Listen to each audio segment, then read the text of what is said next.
Hey everybody, welcome back to my kitchen. For those of you that have already been here and subscribed, for those of you new and maybe that you came over from Paula's channel today after seeing me on her channel, I'm glad that you're here. I hope that you'll enjoy some of the recipes that I share. Today we're going to be making $1 Million Chicken. Now it's a casserole that I found on the internet. I made it the first time the way they made it, and I decided it wasn't really $1 million, more like $750,000. So I changed it up a little bit, added some new things to it. We're going to start with everything I have here. I had 8 strips of bacon. I usually use 8 strips of bacon. I may have ate a couple, don't judge me. I was hungry, and bacon's my favorite thing. So we got 8 strips of bacon, cooked, kind of crunchy. We're just going to chop that up and put those in. I'll put all the ingredients down below of everything that I'm using. So if you miss anything, just look down below and you'll have the entire recipe. Plus, I'll put a link to my website, gregs-kitchen.com, which I'm putting right here. You can go there. There'll be a link down below too. So you can go there and print out the entire recipe, or you can just go there. And it should be on the first page. Anything that I put up new usually is on the very first page. So I'm going to put in the bacon. So we're going to act like it's 8 strips. And then we're going to use about 4.5 cups of shredded chicken. Now this is chicken that I did the other day. I wanted to make some chicken stock for canning. I needed to make some chicken because I want to make a chicken salad with this and some other things that I'm going to be doing during the week. So I just went ahead and got this all ready and prepped. So if you don't have this, you can stop at the store and pick up a rotisserie chicken. You can bake one in the oven. You can do one in the crock pot, in the smoker. I've done all those. You just need about 4.5 cups of shredded chicken in one way or another. So let me get this pieced up. Should have got a bigger cutting board, but for those of you who are always here, you know I always mess up and get smaller cutting boards than I actually need, and usually a smaller bowl. But as you can see, I don't have a whole lot of room here in my kitchen, so I use what I can. I don't know what's going on, but there's all kinds of sirens going. Fire trucks and ambulances and police cars. Okay, so there's about 3 cups.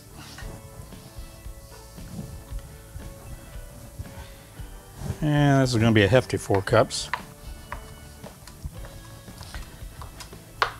Like I said, I did 2 whole chickens the other night and ended up getting 7 quarts of chicken stock that I canned, and then I got another almost 1.5 gallons of chicken stock, and I actually use that to can black-eyed peas, and I use that for the liquid in there.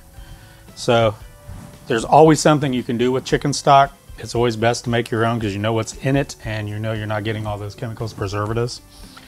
Okay, so I think that's about 4 cups, 4.5 cups. What do you think? Yeah, maybe a little bit more. And we're putting this in a 9x9 pan. You don't want to use a 9x13. It'll come out really thin. Okay, let me put this aside, the chicken out of the way, and wash my hands. I'll be right back. Okay. Guess I don't need the cutting board either. All right, to this, we're going to, the normal recipe, I'll put those items in first, is a can of cream of chicken soup. I'm using cream of chicken with herbs. Sometimes I'll put cream of bacon in here because I like bacon. And you can substitute it for whatever you want. Cream of mushroom, cream of celery, whatever cream soup you care, your family, your family likes, go ahead and utilize that. It also calls for 1 cup of cottage cheese. And this is just whole cottage cheese, no low calorie. So I'm gonna put about 1 cup in there. About half a cup of sour cream. It looks like about 1/2. And a 4-ounce piece of cream cheese. It's just half of a block of cream cheese. And you want that at room temperature so it's easy to mix in. You can see it's nice and soft. And then I add a 1/2 teaspoon of garlic powder, a 1/2 teaspoon of onion powder, and about half a teaspoon to 3/4 teaspoon of sweet basil, just to give it a little bit more flavor in there.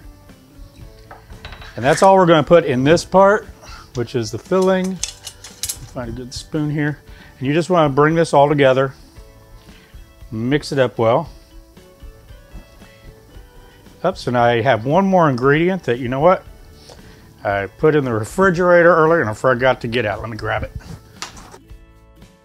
I'm going to use, because over the weekend I made some pimento cheese.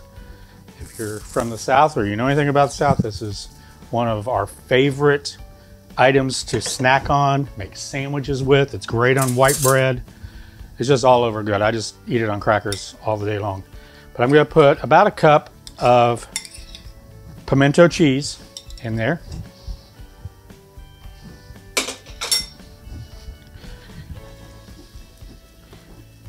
And just mix this all together. And this is going to bake for about 55 minutes on 350 degrees. It's going to get nice and bubbly and creamy. And it's great to serve with green beans, potatoes, whatever. Tonight I think we're going to be having black-eyed peas because I just did so many quarts of those. And I want to see how they turned out with the chicken stock, because I've never made it with a chicken stock before. I've always used just water or actually pork stock. So I want to see what those taste like. Okay, so get this all brought together, get that bacon up on top.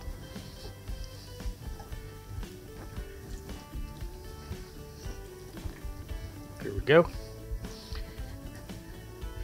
Make sure the bacon's up. Yes, it is.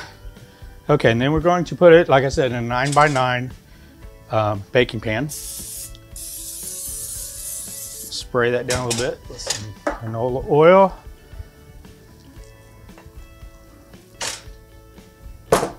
Got it on my finger and I'm about to lose the bowl.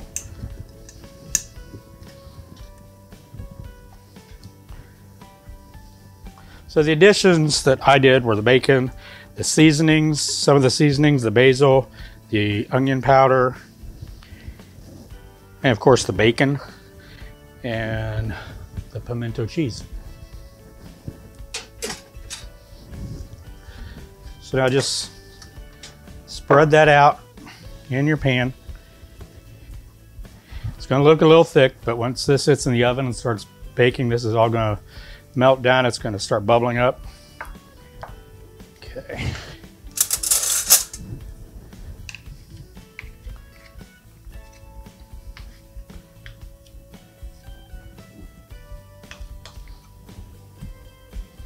Okay. Get it all smoothed out. And then the original recipe calls for 1 sleeve of Ritz crackers. I like using the club crackers. I just think they're more buttery. I just like the flavor of them. I grew up on clubs, so I think that's why I like them so much. I just crush them in the package. Scoot this back and get better. Just be careful when you do this, because I've done this like that right there. It's getting ready to tell you, you will have a problem if it blows up on you. So let's get these out first.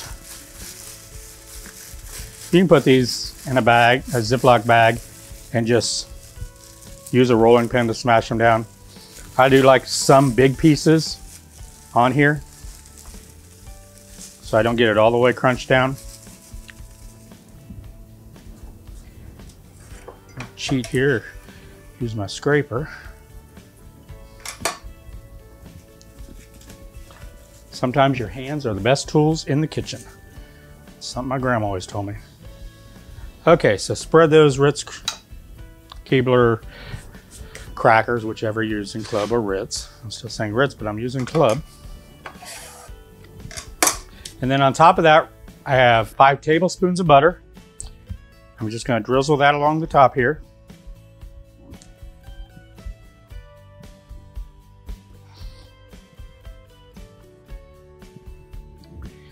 And then I got about a little less than half of a cup of Parmesan cheese here. I'm just going to sprinkle that along the top too.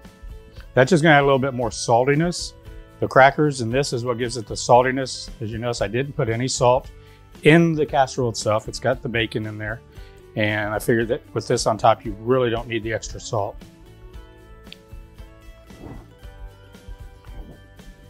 If your family likes it more salty, give it a taste. You can even taste it before you put it in here. Everything's cooked. It's not like it's got raw egg or anything in there. And you can taste it and see if you want a little bit more salt to it.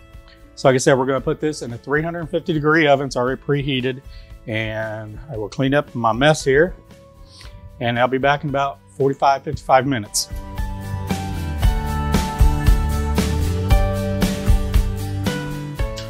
Okay, everybody, we're back. It's been about 30, 35 minutes. I think I told you earlier it's 45 to 50 minutes. It's 30 to 40 minutes to bake this uncovered. So I'm gonna go, the timer went off. I checked it, it looks golden brown. Let me get this out. There we go.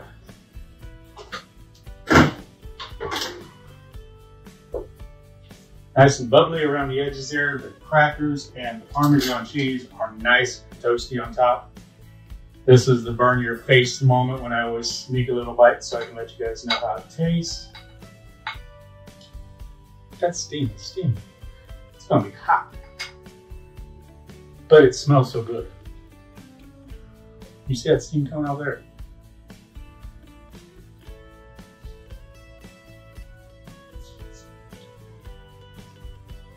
Mmm. That's delicious. Nice and creamy.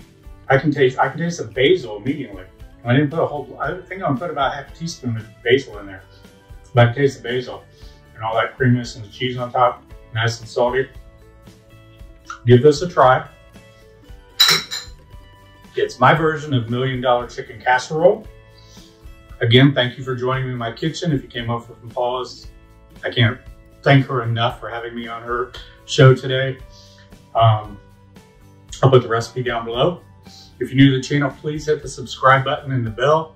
That way you'll get notified anytime I put up videos, and please hit the like button and share. Helps our station, our channel. And I'll see you again soon. Take care. Bye-bye. God bless.